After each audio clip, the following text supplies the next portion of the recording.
നമസ്കാരം. വേദാംഗ ജ്യോതിഷത്തിലെ അമൂല്യമായ അറിവുകൾ പകർന്നു തരുന്ന പ്രശാന്തം ആസ്ട്രോ ചാനലിലേക്ക് ഏവർക്കും സ്വാഗതം. ഈ ചാനൽ ഇതുവരെയും സബ്സ്ക്രൈബ് ചെയ്യാത്തവർ ഇപ്പോൾ തന്നെ സബ്സ്ക്രൈബ് ചെയ്യുക. നോട്ടിഫിക്കേഷൻ ലഭിക്കുന്നതിനായി ബെൽ ബട്ടൺ അമർത്തുമല്ലോ. ഒപ്പം ചാനൽ ലൈക്ക് ചെയ്യുക, ഷെയർ ചെയ്യുക, കമൻറ്റ് ചെയ്യുക.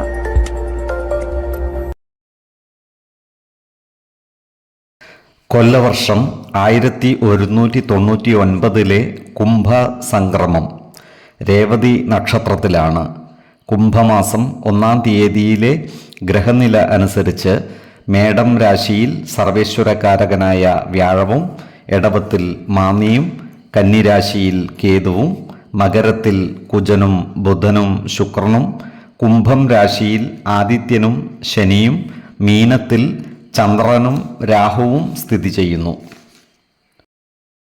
ആയില്യം നക്ഷത്രത്തിൽ ജനിച്ചവർക്ക് കുംഭമാസം പൊതുവെ ഗുണഫലങ്ങൾ കൂടിയിരിക്കും. സമൂഹ മനസ്സിൻ്റെ അംഗീകാരവും പ്രശംസയും നേടിയെടുക്കുവാൻ കഴിയുന്ന പ്രവർത്തനങ്ങൾക്ക് നേതൃത്വം കൊടുക്കുവാൻ ഇവർക്ക് സാധിക്കുന്നതുമാണ്. അതുകൊണ്ട് തന്നെ കർമ്മ മേഖലയിൽ നല്ല പുരോഗതി ദൃശ്യമാകുന്നതുമാണ്. ഏറ്റെടുക്കുന്ന പ്രവൃത്തികൾ കൃത്യനിഷ്ഠതയോടെയും സത്യസന്ധതയോടെയും ചെയ്തു പൂർത്തീകരിക്കുവാൻ ഇവർ പരിശ്രമിക്കുന്നതുമാണ്. ഈ നക്ഷത്രക്കാരായ ചില്ലറ വ്യാപാരികൾക്കും വഴിയോര കച്ചവടക്കാർക്കും കാര്യങ്ങൾ അനുകൂലമാണ്.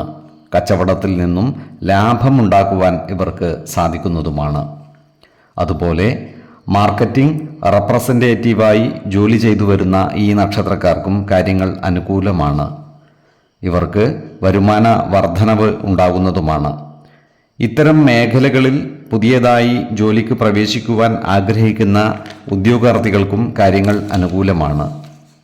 എല്ലാ കാര്യങ്ങളിലും അടുക്കും ചിട്ടയും കൊണ്ടുവരുവാൻ ആഗ്രഹിക്കുന്ന ഈ നക്ഷത്രക്കാർ പൊതുവെ ശുചിത്വ ബോധം കൂടിയവരായും കാണപ്പെടുന്നതാണ്. അതുപോലെ വിദേശ രാജ്യങ്ങളിൽ നിന്നും വിലപ്പെട്ട സമ്മാനങ്ങളും മറ്റും ലഭിക്കുവാനുള്ള യോഗവും ഇവർക്ക് കാണുന്നുണ്ട്. ഈ നക്ഷത്രക്കാർ കുടുംബത്തിൽ മാതാപിതാക്കളുമായി അഭിപ്രായ ഭിന്നതകൾ ഉണ്ടാകാതെ സൂക്ഷിക്കേണ്ടതാണ്. എല്ലാ കാര്യങ്ങളും രക്ഷിതാക്കളോട് തുറന്ന് പറയുകയും അവരുടെ അഭിപ്രായ നിർദ്ദേശങ്ങൾക്ക് അർഹമായ പരിഗണനകൾ നൽകുകയും വേണം. അതുപോലെ കുടുംബത്തിൽ സമാധാനവും സന്തോഷവും നിലനിർത്തുവാൻ മുൻകൈയെടുത്ത് പരിശ്രമിക്കുന്നതും ഗുണകരമായിരിക്കും. 4, 14, 26 തീയതികൾ അനുകൂലമാണ്. മകം നക്ഷത്രത്തിൽ ജനിച്ചവർക്ക് കുംഭമാസം ഗുണഫലങ്ങൾ കൂടിയിരിക്കും. ഈ നക്ഷത്രക്കാരായ വിദ്യാർത്ഥികൾക്കും മറ്റു പഠിതാക്കൾക്കും കാര്യങ്ങൾ അനുകൂലമാണ്. ഇവർക്ക് പരീക്ഷകളിലും മറ്റും ഉയർന്ന വിജയം വരിക്കുവാൻ സാധിക്കുന്നതുമാണ്. ഈ നക്ഷത്രക്കാർ ഏറ്റെടുക്കുന്ന പ്രവൃത്തികളിലെ ശരിയും ശരികേടുകളും മനസ്സിലാക്കി മുന്നേറുവാൻ ഇവർക്ക് സാധിക്കുന്നതുമാണ്. അതുകൊണ്ട് തന്നെ സമൂഹ മനസ്സുകളുടെ അംഗീകാരം നേടിയെടുക്കുവാൻ ഇവർക്ക് സാധിക്കുന്നതാണ്. ജോലിസ്ഥലത്ത് ശത്രുതാ മനോഭാവത്തോടെ പെരുമാറുന്നവരുടെ എണ്ണം കൂടുവാനുള്ള സാധ്യതകൾ കാണുന്നുണ്ട്. അത്തരക്കാരെ തിരിച്ചറിഞ്ഞാൽ അവരുമായി നല്ല സ്നേഹ സൗഹൃദ ബന്ധങ്ങൾ നിലനിർത്തുവാൻ പരമാവധി പരിശ്രമിക്കേണ്ടതുമാണ്. ജോലിസ്ഥലത്ത് സഹപ്രവർത്തകരോടും മേലധികാരികളോടും നല്ല രീതിയിൽ പെരുമാറുകയും എല്ലാവരുടെയും ഇഷ്ടം നേടിയെടുക്കുവാൻ പരിശ്രമിക്കേണ്ടതുമാണ്. ഓഹരി വിപണികളുമായി ബന്ധപ്പെട്ട് പ്രവർത്തിക്കുന്ന ഈ നക്ഷത്രക്കാർക്ക് കാര്യങ്ങൾ അനുകൂലമാണ്. ഓഹരി വിപണികളിൽ നിന്നും സാമ്പത്തിക നേട്ടം കൈവരിക്കുവാൻ ഇവർക്ക് സാധിക്കുന്നതുമാണ്. എന്നാൽ പുതിയ നിക്ഷേപങ്ങൾ നടത്തുമ്പോൾ ജാഗ്രത പാലിക്കേണ്ടതും അനാവശ്യ ചിലവുകൾ നിയന്ത്രിച്ചു നിർത്തേണ്ടതുമാണ്. ഈ നക്ഷത്രക്കാർ വീട് പുതുക്കിപ്പണിയുന്ന കാര്യങ്ങളുമായി മുന്നോട്ട് നീങ്ങുന്നതാണ്. വിശ്വാസികളായവർക്ക് ഇത്തരം സന്ദർഭങ്ങളിൽ വീടിൻ്റെ വാസ്തുപരിശോധന നടത്താവുന്നതും വാസ്തുദോഷം വരാതെ അളവുകളിൽ ഭേദഗതി വരുത്തുന്നതും ഗുണകരമായിരിക്കും. ആവശ്യമെങ്കിൽ ജ്യോതിഷ പ്രശ്ന ചിന്ത ചെയ്ത് കാര്യങ്ങൾ വിലയിരുത്താവുന്നതും ഈശ്വര കടാക്ഷം അറിയാവുന്നതുമാണ്. 5, 15, 25 തീയതികൾ അനുകൂലമാണ്.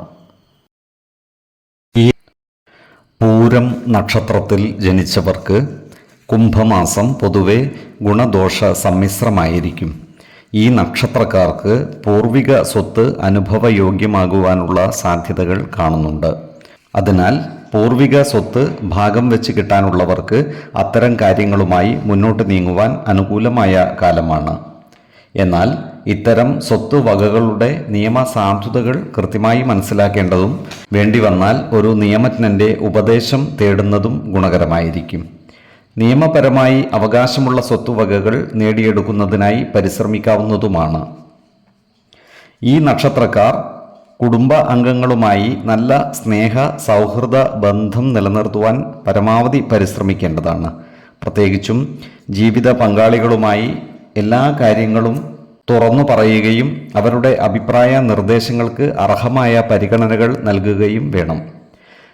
ദാമ്പത്യ ജീവിതത്തിലെ കുറവുകൾ പരിഹരിച്ച് മുന്നോട്ട് നീങ്ങുവാൻ പ്രത്യേകം ശ്രദ്ധിക്കുകയും വേണം.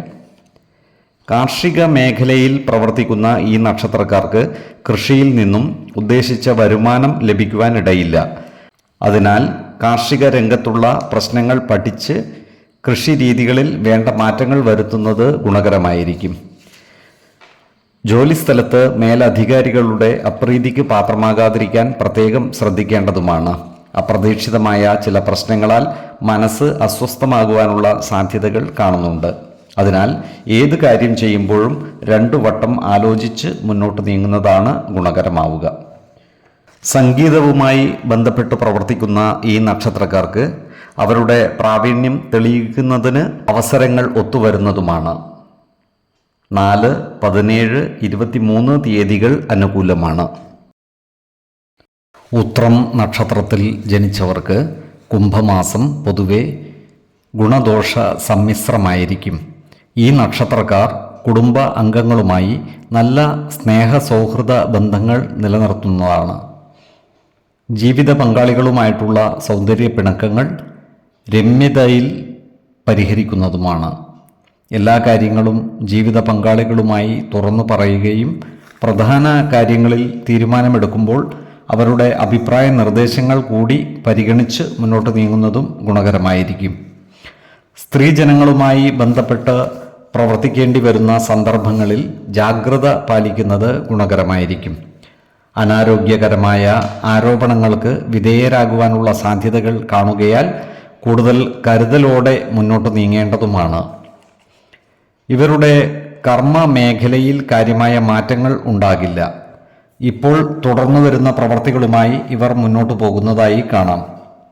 ഈ നക്ഷത്രക്കാരുടെ പേരിലുള്ള സ്വത്തുവകകളുടെ പ്രമാണങ്ങൾ കൃത്യത വരുത്തുന്നതിനായി പ്രവർത്തിക്കുന്നതാണ്. ആവശ്യമെങ്കിൽ ഒരു നിയമജ്ഞനിൽ നിന്നും വസ്തുവകകളുമായി ബന്ധപ്പെട്ട നിയമ ഉപദേശങ്ങൾ തേടുന്നത് ഗുണകരമായിരിക്കും. ഈ നക്ഷത്രക്കാർ ആരോഗ്യകാര്യങ്ങളിൽ ഒരു പ്രത്യേക ശ്രദ്ധ പതിപ്പിക്കേണ്ട ഒരു മാസം കൂടിയാണ് കുംഭം. പ്രത്യേകിച്ചും ശിരോരോഗത്തിന് മരുന്ന് കഴിക്കുന്നവർ കൃത്യമായ വൈദ്യ പരിശോധനകൾ നടത്തേണ്ടതും ഡോക്ടറുടെ നിർദ്ദേശമനുസരിച്ചുള്ള മരുന്നുകൾ മുടങ്ങാതെ കഴിക്കേണ്ടതുമാണ്. 2, 18, 28 തീയതികൾ അനുകൂലമാണ്. ഈ നക്ഷത്രക്കാർ ജനിച്ച സമയത്തെ അടിസ്ഥാനമാക്കിയുള്ള ജാതകത്തിലെ ലഗ്ന രാശിയുടെയും ലഗ്ന അധിപന്റെയും സ്ഥിതിയും ശുഭ പാപ ഭാവങ്ങളുടെ സ്ഥിതിയും ഓരോ രാശിയിലെയും ഗ്രഹങ്ങളുടെ സ്ഥിതിയും അനുസരിച്ച് ഇവരുടെ പൊതുഫലത്തിൽ ഏറ്റക്കുറച്ചിലുകൾ ഉണ്ടാകുവാനിടയുണ്ട്. കുടുംബ ദേവതകളെയും ഇഷ്ടദേവതകളെയും ഉപാസിക്കുന്നത് ഇവർക്ക് ആയുരാരോഗ്യ സൗഖ്യമേകും. ഇഷ്ടദേവതാ മന്ത്രം 108 തവണ ദിനംതോറും ലിഖിത ജപം ചെയ്തു വരുന്നത് ഇവർക്ക് സർവ ഐശ്വര്യങ്ങളുമേകും. നല്ല വ്യക്തി സാധനകളോടെയും ഉപാസനകളോടെയും മുന്നേറിയാൽ സർവേശ്വരാനുഗ്രഹത്താൽ ഇവരുടെ സർവകാര്യങ്ങളും മംഗളകരമാകും. നന്ദി, നമസ്കാരം. ജ്യോതിഷരത്നം പ്രശാന്ത് കണ്ണോം.